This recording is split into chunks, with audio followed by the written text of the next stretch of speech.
to Annie and Tom's honest review of Halloween Horror Nights. Remember when we were the only company that put honest review on our videos and then everyone stole it?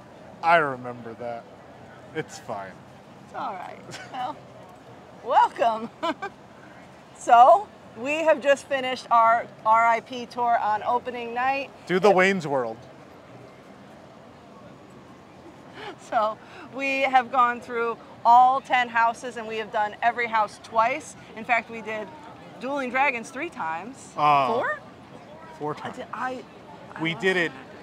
We'll talk about why. Okay, yeah. But we did 4. Matt and I sat there. We did a count. It's 4. We did that one 4. We did 22 houses tonight on our RIP tour. Yeah, and we saw Nightmare Fuel. We did also see Nightmare Fuel, and we ate pizza fries in the RIP lounge at Cafe La Bamba. Yes, which was so like it was a huge improvement from last year. Pretty good night, I would say. Yeah, so let's talk about the houses. What was your favorite? Can we start with overall thoughts on this year? We can. I wanted to know your first favorite though. I really Well, I wanted to preface that with my thoughts on the year. I don't think this is the strongest year. I think there are 5 houses I could probably live without ever existing. And I think the top 2 or 3 are exceptionally good and are worth the year existing though. Okay. That's my thought. What do you think? I think like the last couple years have been better overall, but I will agree with you on that because I think I got more scared in previous years. There were more scary houses. It's not a scary year. It's not, but I think visually I think it's the most impressive year. Like maybe I didn't get as many scares as last year, but just the attention to detail is always over the top. But I feel like they've outdone themselves this year. The sets are all bigger. Everything. I mean, there's animatronic kind of things that move. There's in the a lot houses. more animated figures this year. A lot of projections, things like that. They're using different little techniques, different lighting things. Just so many different things coming together to make the experience overall. I don't think it was the scariest year, but overall, I mean, the houses just were. It is the year with the best tribute store, though. Oh yes, I definitely agree with that. Yeah, right. Yeah. Go to the tribute store. It's amazing. I love it. And there's a great movie ride reference, which my heart. That's how you win them over. But do you want to? I did what all the kids do. Oh. I have the list. Did you not make one? I didn't. I ran out of time. Oh. Do you want me to go through mine and then while you make yours, you want to do that? Do you have anything to make a list? I'll make a list. Yes. Because everyone's waiting to hear yours. You're the queen of Universal. Mine probably doesn't matter as much. Go through yours. But we'll do mine. My number 10, I'm going to get so much hate for this. The Last of Us is my number 10. Now, in fairness, if you've played the game and watched the show, you're probably going to like it a lot more than the rest of us did. Do you either? Have you watched the show? Do you play the game? I've never played the game. But that was the house that actually got me the most scared.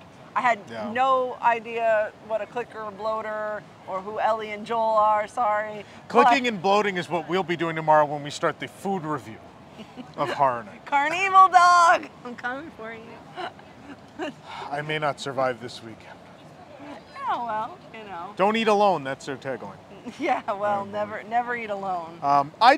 They've done the post-apocalyptic thing 100 times. And Katie, our editor-in-chief, hit the nail on the head tonight when I was talking about that, and she goes, it reminds me a lot of the Walking Dead houses.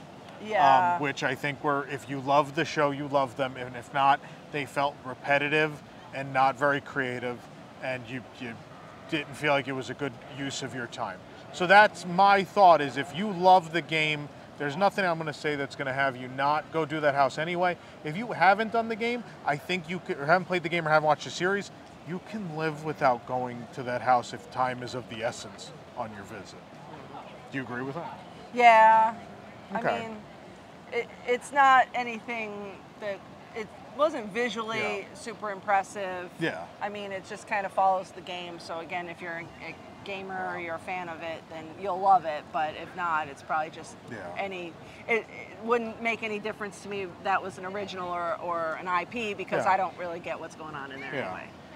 Number 9, I have The Exorcist, which I was convinced, Exorcist Believer, which I thought would be my number 10. I hate to say this, the scares were actually good in it. I hate to give this house credit. There was a couple of thoughtful things, because it's basically a trailer for an upcoming Universal film. Yeah. So it is what it is. I think that's kind of how they market it, is you're like going into the trailer of the movie. Yeah. 8, The Darkest Deal, which is a house about blues, a blues singer who makes a deal with the devil, essentially. I don't want to spoil too much for people. It's a creative house. I think it's good. I think it's worth doing. Something's missing. I don't necessarily know what. There's some thoughtful, mouthpiece? Get at the musician behind the camera. Can't. It's too late for this. It's 2-something in the morning, 2:30. I can't. I'll let you talk about that one more. You probably have better things to say. Number 7 would be Oddfellows Twisted Origins. And that's mostly because I think it's the Horror Nights lore house, the one that is the easiest to follow through the years. It's certainly not the Boris Schuster house. What was the name? Case Files? Yeah, Case Files. Which was, like, after doing Unmasking the Horror, I understood a lot more, but it was very hard to follow otherwise. This one, I think, even if you're new to Horror Nights, there are connections, obviously, to, I think I could say there's connections to Jack. I think everyone knows that's Oddfellows, a little bit of his backstory. I like that. I think it's fun enough. But to Eric's credit, Eric said, how many times are we going to do circus stuff? And I'm like, well, your main character of the event is from the circus, so at least a few more, right? Number 6, Monsters, Unmasked. I love this house because I like a lot of the old, not necessarily famous Universal monsters. I like the weird ones no one else likes. So Invisible Man, Phantom of the Opera, Hunchback. Dr. Jekyll, Mr. Hyde. Yes. Hunchback, always a highlighted event. Every time he's in the event, I love him. This year he has a really cool thing. I don't want to spoil it, but there's something really cool when he's in a he's at a high vantage point. You look for him to do something cool. I'll leave it at that. But a fun house, I think. 5 is Blood Moon, which is this year's Dead Man's Pier, I think. Wharf, what was the? I always mix them. Dead Man's Pier, which was the house last year that I think convinced them that you can do a house where scenic design is the main attraction, not necessarily scares.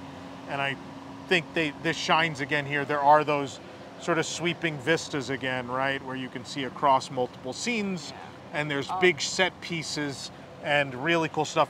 The thing that holds this back from being in the same conversation as Dead Man's, I think, is the scares are not great, and also they're repetitive. It's all one type of scare actor. They're all these moon worshippers, and they all kind of dress the same, and they all have similar weaponry, and there's not a lot of variation in them, and so I think it gets a little repetitive, but the house is pretty enough to make up for it. 4, I'm going with Chucky. Was it Ultimate Kill Count? Yeah, Ultimate Kill Count. As a child, there was nothing I was more afraid of on this planet than Chucky. Famous story, my mother and I think came to Disney World, my father stayed home. He won at some crane game or something, a giant Chucky, and he decided it was best in the dark house to leave it at the top of the staircase as we entered the house. It's just staring at me, and I was traumatized. Also, I believe in one of the movies, he buries a kid named Tommy under the swing set. Oh, yeah. So I was, So I was, I've over the years overcome that. Jill, who was with us tonight, has not. But there was still a moment where some of that childhood fear was revisited. I'm going to spoil this a little bit. There's an animatronic at the start of this house, which I think is not only the coolest thing they've done in the history of Horror Nights, I think it's the best animatronic this company has ever executed. I think it is the character as it appears in the movie, fully realized, and that is a really cool thing to where I think everyone was hugging the wall because they're like, he's got a knife, and I think it's real.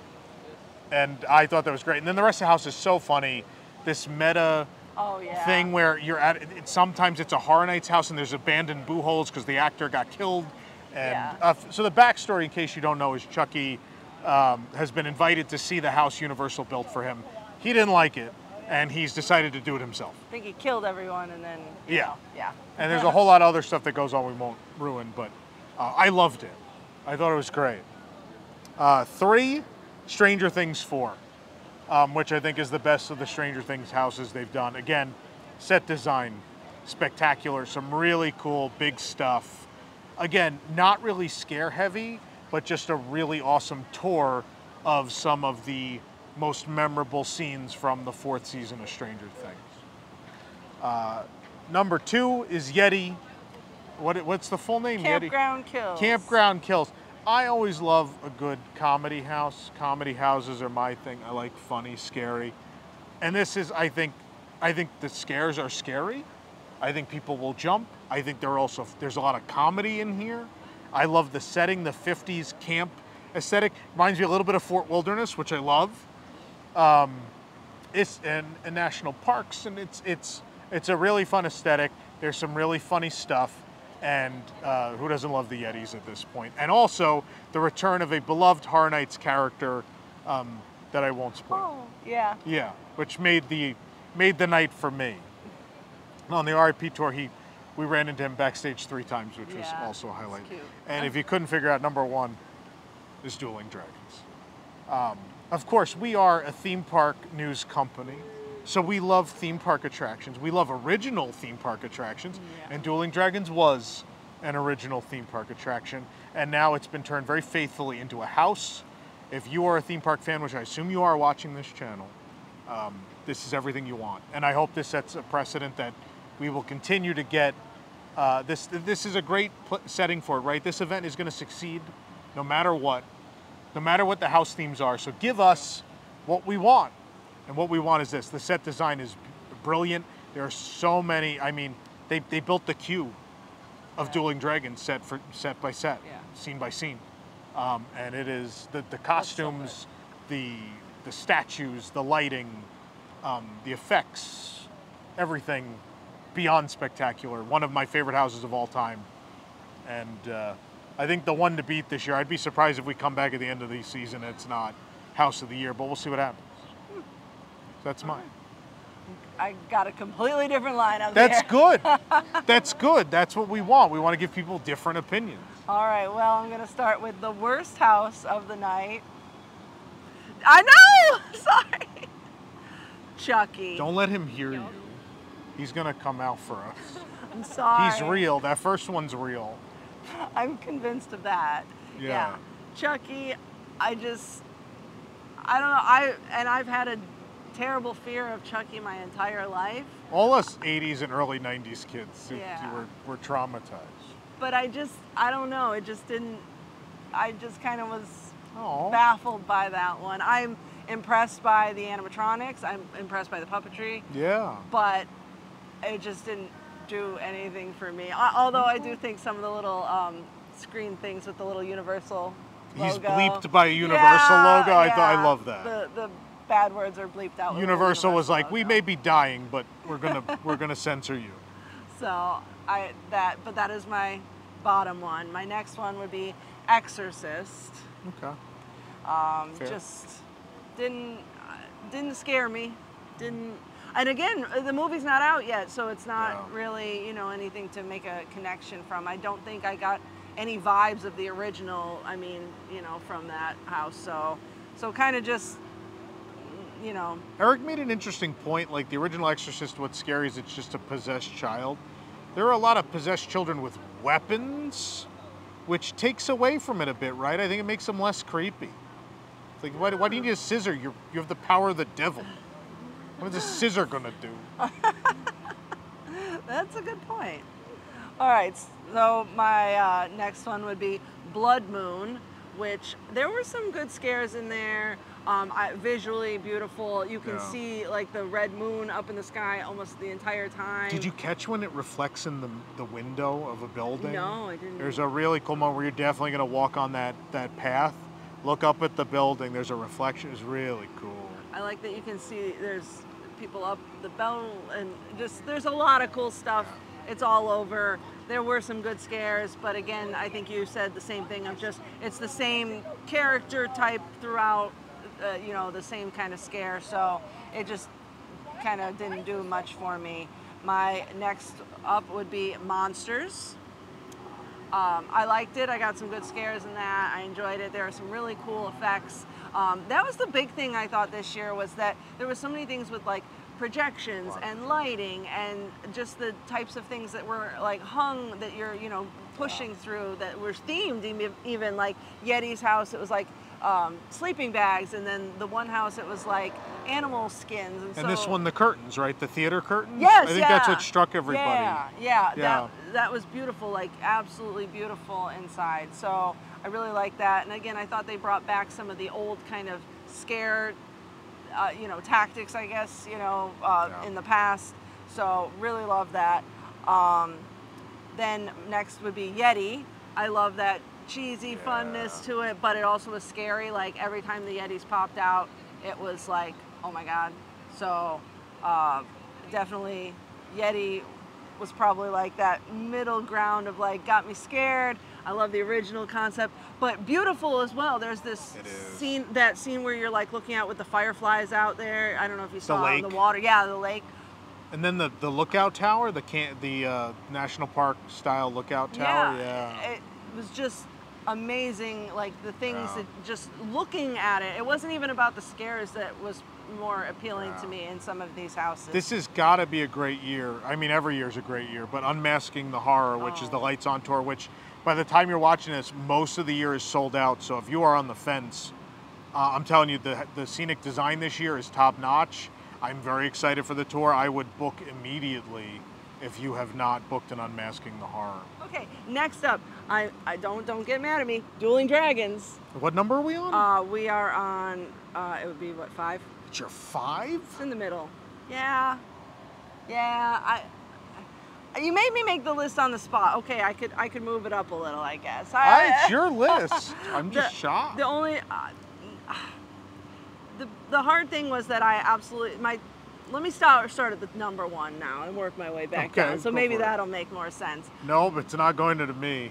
Darkest Deal, I loved it. I thought it was just, it scared me. I mean, it was just great. I like it.